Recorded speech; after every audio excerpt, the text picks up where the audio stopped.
សុំតោជួយមិនបានໄວសងគ្រួសារយើងកំពុងលំបា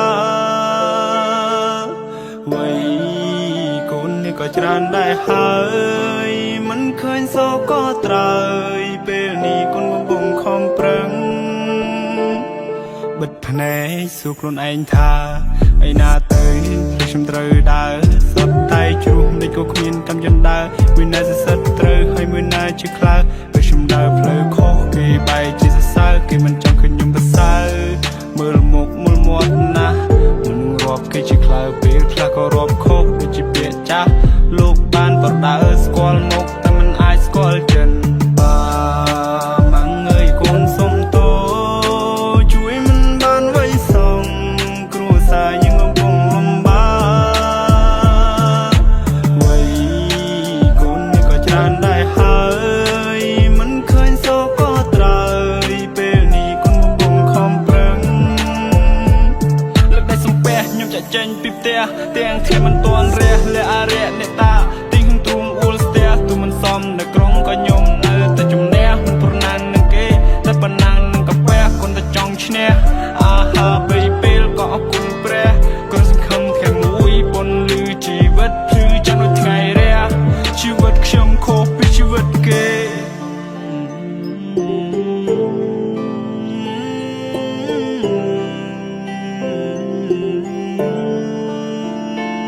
ជីវិតខ្ញុំខុសពីជីវិតគេគ្មានសៅអាទិត្យរស់រហូតគ្មានពេលទំនេរខ្ញុំប្រឹងប៉ុណ្ណឹងហើយរឿងនេះមើលមិនឃើញទេបើខ្ញុំនៅតែក្រសុំកុំពីលបាត់ទេប្រឹងហើយក៏គេងមិនគ្រប់ធ្វើការតាំងពីព្រឹករហូតទល់ព្រលប់បើខ្ញុំមិនប្រឹងទេសួរថាបានអង្គមកពីណាខ្ញុំយកមកហូបជោគនេះហើយជាជីវិតនេះក្របិទភ្នែកបើកភ្នែកមានខ្លះចេញមកដើរវែកញែកថានេះក្រនចេញចោកចិត្តទៅការគិតទៅពីដេកខ្ញុំប្រឹងមុខខ្ញុំមិនឡើងស្លេតបែបវង្វេសាច់កាយចង់ទៅជួបឆ្នាំពេកខ្ញុំអត់យល់អ្នកក្រគួរអីហាត់អ្វីអ្នកចង់បំពល់ចង់ប្រតនាថាខ្ញុំក៏ចង់មានតែមិនតន់អំណោយផលវាស្នាខ្ញុំតបែបាម៉ាំងអើយកូនសុំតោជួយមិនបានไว้សោះគ្រួសារយើងកំពុងលំបាកវ័យកូននេះក៏ច្រើនដែរហើយមិនឃើញសោកក៏ត្រើយពេលនេះកូនកំពុងខំប្រឹងរាត្រីខ្ញុំជក់បរិយអង្គុយសិនអស់ខ្លួនឯងខ្ញុំចេះតែគិតពីនេះពីនោះគូក្បាលនេះគិតចង់ហុយផ្សាយហើយផ្លូវជីវិតរញ៉េរញ៉ៃត្រឡប់ទៅលិនដល់ឡើងវែងពេលដែលធំវិញសំភារច្រើនណាស់ខុសកាលពីក្មេងស៊ីបាយហើយរត់ទៅលេងមិនដែលជាខ្វល់លេគិតគូពីរឿងអីផ្សេងប៉ុន្តែលើគិតច្រើនខ្ញុំផ្ទុះ my brain សំពីសំពងជីវិតមួយនេះលំបាកមែនជីវិតមិនលំបាកពេកហើយប្រឹងណាស់តែមិនឃើញកងក្រៅហើយពេលខ្លាចខ្ញុំមិនជាសែនហត់ហើយពេលខ្លាចខ្ញុំមិនជាសែនហត់ដូចទៅមនុស្សយើងមានជីវិតមួយដូចតែគ្នា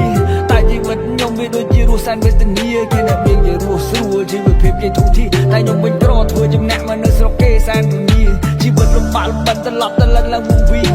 ព្រោះតែក្រពេករៀនមិនចប់ទី12គ្មានចំណេះគ្មានជំនាញមានតែធ្វើជាកូលីញើហូលឡើងសាមលីអូទៅដូរយកលុយទិញបាយស៊ីបើសិនយើងនៅតែអន់នៅគ្មានណាគេខកទេ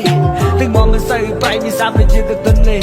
គេតែញមើលរំលោភមិនឲ្យតម្លៃលើយើងទេក៏ព្រោះតែយើងនេះក្រយ៉ាងណាមិនចោះចំណោមទេអ្នកមានកូនទាំងទ្វេលោកកាន់តែចាស់ដែរហើយតែកូននៅលេលើដើររំមិនឃើញក៏ត្រើយសង្ឃឹមតែថ្ងៃណាមួយពួកយើងនឹងបានធូរស្បើយកូនពិតមិនចង់ឃើញលោកត្រូវលំបាកទៀតឡើយព្រោះជីវិតពិតលំបាកពេកហើយរឹងណាស់តែមិនឃើញកងត្រើយហើយពេលខ្លាចខ្ញុំមិនជាសែនហត់ហើយពេលខ្លាចខ្ញុំមិនជាសែនហត់